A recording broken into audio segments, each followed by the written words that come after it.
Et nous continuons à parler du spirituel, les surnaturels et les paranormales. Et aujourd'hui, nous allons parler de la prière en Christ, qui n'est pas le surnaturel ou le paranormal. Ça veut dire que quand un chrétien prie, il ne fait pas du surnaturel. Il n'est pas dans le paranormal.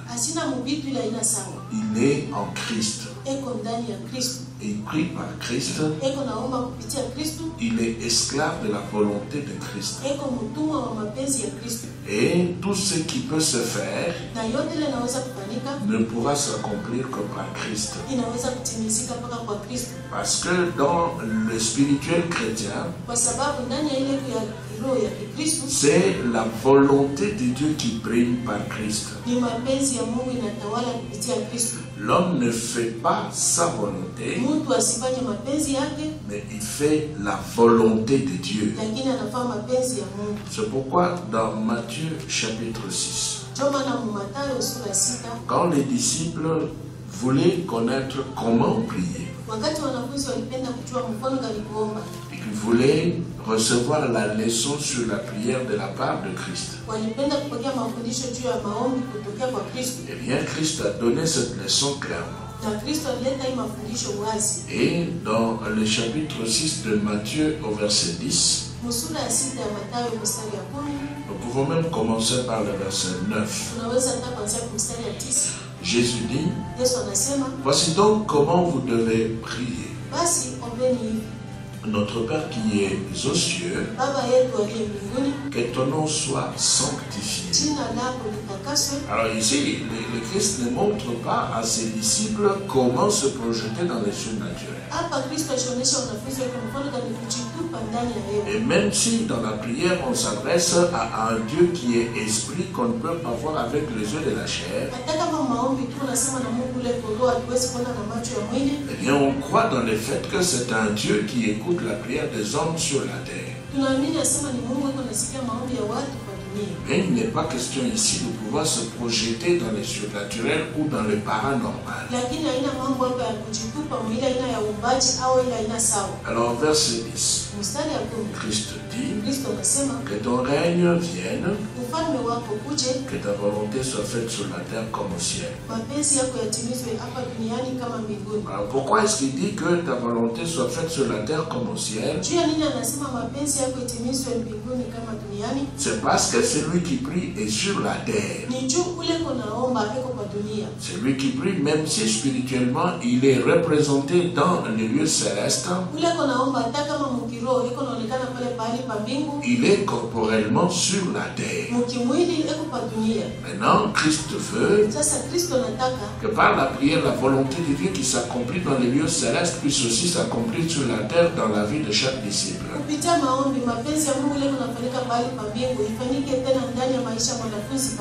Dans 1 Jean chapitre 5, nous allons aussi voir la même pensée présentée par l'apôtre Jean dans sa lettre. Dans sa première lettre au chapitre 5. Et là, Jean revient sur la même pensée ou la même leçon donnée par Jésus. La recherche de la volonté de Dieu. Pas la volonté d'un homme. Pas le fait de pouvoir se lancer dans le surnaturel ou dans le paranormal. Alors dans 1 Jean 5, 14-15, il est dit, nous avons auprès de lui cette assurance que si nous demandons quelque chose selon sa volonté, il nous écoute.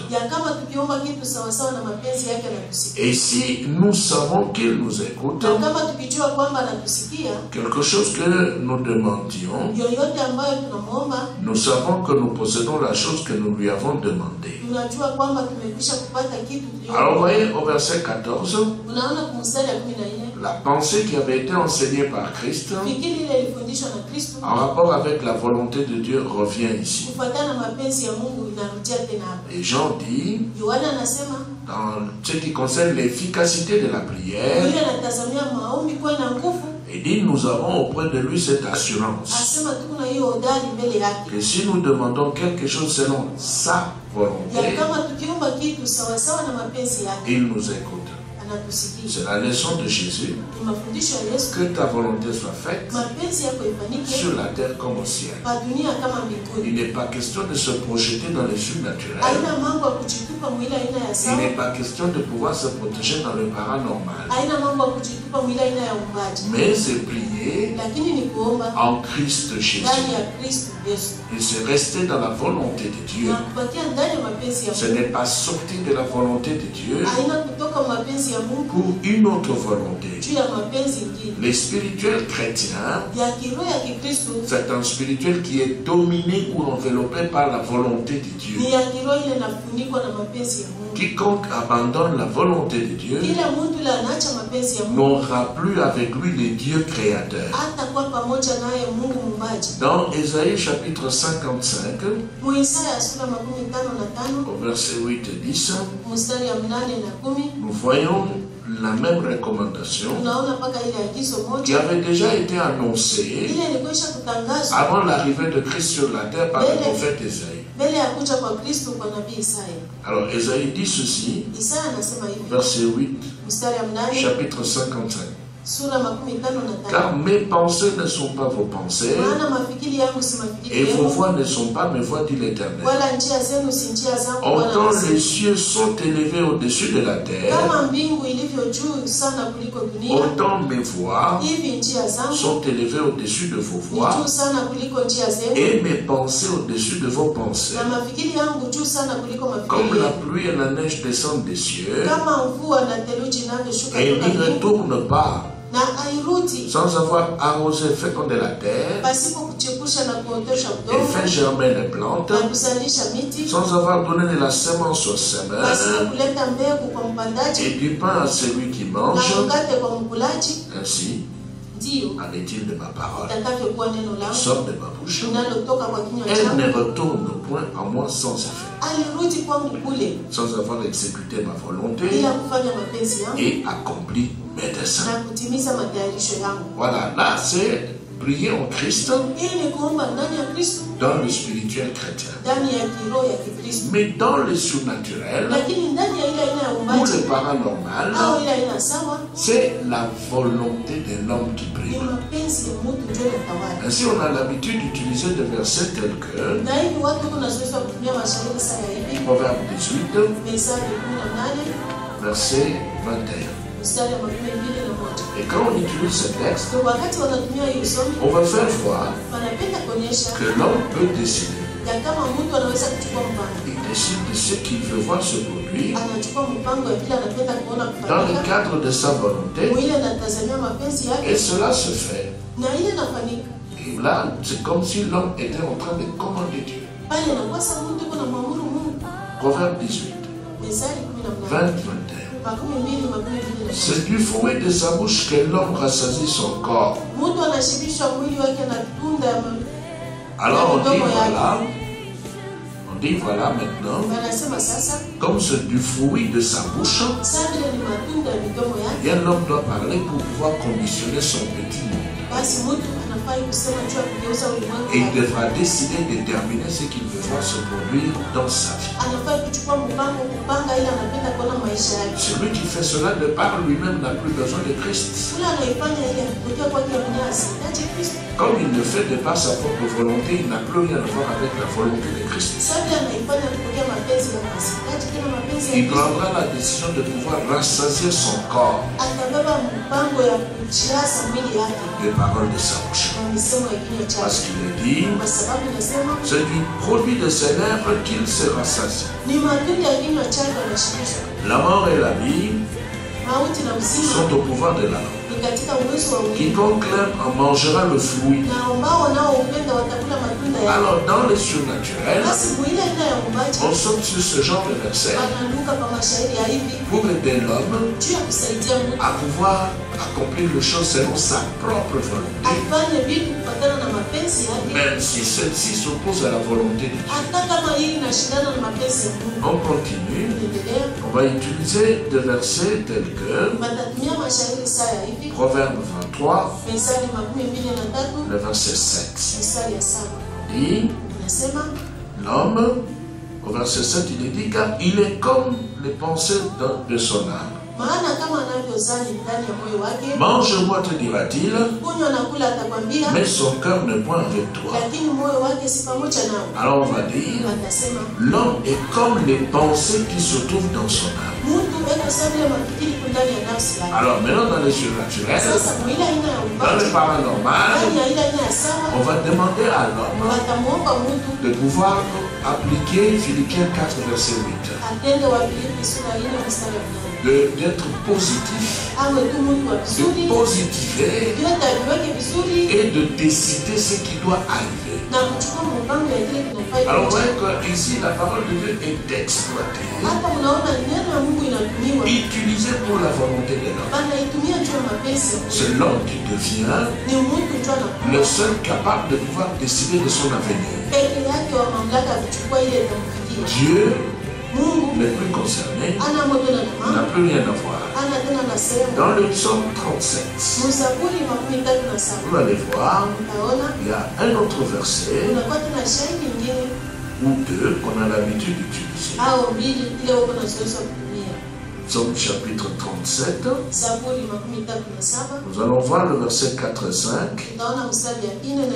Ça, ce sont des versets qu'on utilise dans les surnaturels. Des versets qu'on utilise dans les paranormales pour pouvoir pousser les gens à utiliser leur propre volonté. Celui qui veut sortir de son corps pour aller se balader, il peut décider de sortir de son corps et il va aller se balader. Il ne dépend plus de Dieu. Il fait ce qu'il veut, il va où il veut. Au verset 4, psaume 37, il est dit, fais de l'Éternel tes délices et il te donnera ce que ton cœur désire. Voilà, on vous dit que c'est l'homme qui décide et que celui seul qui fera de l'Éternel ses délices. Et puis après, il verra la chose arriver. Mais on oublie le fait que quand Dieu est déjà devenu le délice du cœur d'un homme, cet homme n'a plus de volonté propre, c'est la volonté de Dieu qui va primer parce que Dieu est déjà devenu le délice de son cœur. Deuxième verset dans le psaume 37, c'est le verset 5.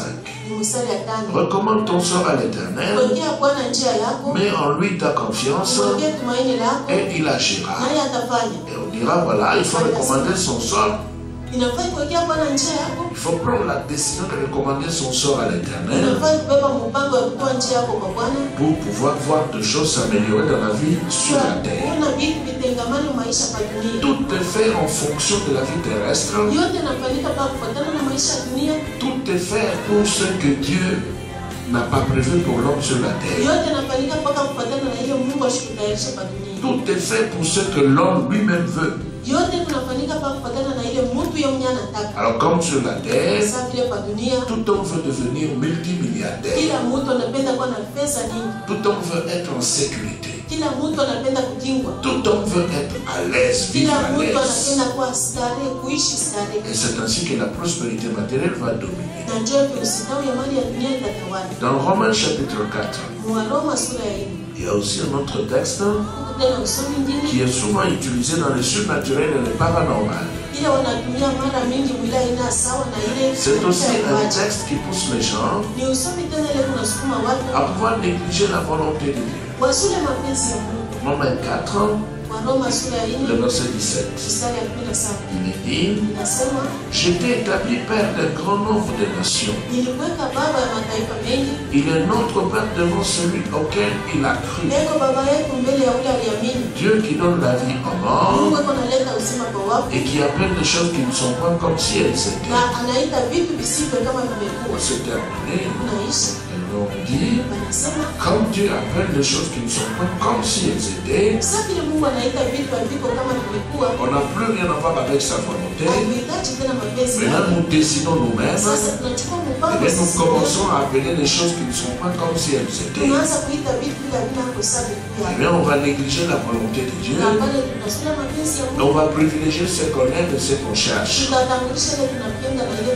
Et c'est pourquoi nous disons, en attendant la suite dans les interventions futures, nous disons que le surnaturel et le paranormal, ce sont des choses inventées par Satan pour contrecarrer l'accomplissement de la volonté de Dieu. Ça n'a rien à voir avec le Dieu de la Bible. Que Dieu vous bénisse.